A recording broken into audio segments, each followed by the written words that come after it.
Gerek sonra kitabı götürəyik. Bəlkə ixtisası dəyişdim.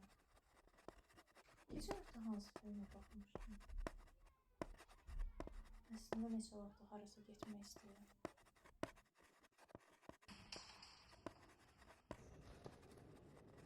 Niyə? Niyə bir işdə diqqətimizi toplamaq və ya onu idarə etmək bu qədər çətindir? Ümumiyyətlə, necə seçirik ki, nəyə diqqətimizi verməliyik, nəyə yox? Əslində, biri var, o qərar verir. Salience Network. Önəmlilik şəbəkəsi. Bu şəbəkə iki rejimdən birini aktiv edir, avtomatik olaraq digəri sönür. Varsayılan rejim və icra edici rejim. Bəs hansı zamanlarda beyin icra etməyə, yəni diqqətini verməyə başlayır? Əgər görüləcək iş, təhdid, mükafat, yenilik və gözlənməyən duyğuları ilə eyniləşirsə, o zaman icra edici rejim aktiv olur. İmtahanı bir gün qalmamış oxuya bilmirəm deməyimizin səbəbi budur, təhdid. Bəs bu rejimləri necə idarə edə bilərik? Əvvəlcə soruşmaq lazımdır və dürüst cavab almaq lazımdır ki, niyə? Bu işi niyə görürük? Bizə nə qazandırır?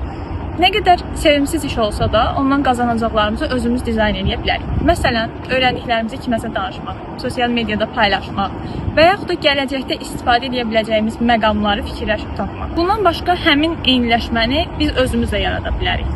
Yadımdadır ki, bir müsabiqə üçün maraq dairəmdə olmayan bir kitab oxumalı olduğum zaman sevdiyim kitablardan daha diqqətli bir şəkildə fokuslanmışdım.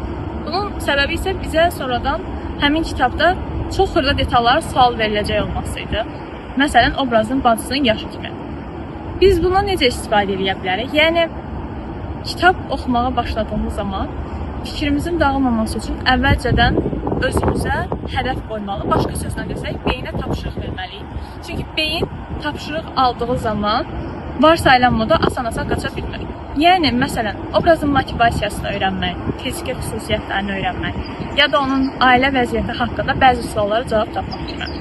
Başqa sözlə desək, beyin xırda detalları bir ovçu kimi güddüyü üçün diqqətli olmaqdan başqa şansı qalmır. Eyni zamanda biz təxmin etməyə və təxminimizi test etməyə həvəsli oluruq. Buna görə də gedişatla bağlı təxminlər yeridib, gözlənməyənin marağı ilə beyni fokusda saxlamaq olar. Biri çox və mənasız danışdığı zaman ona deyirlər ki, al bu işlə məşğul ol, ağzın boş qalır. Əslində, diqqətə də qaçmağa yer qoymamaq lazımdır.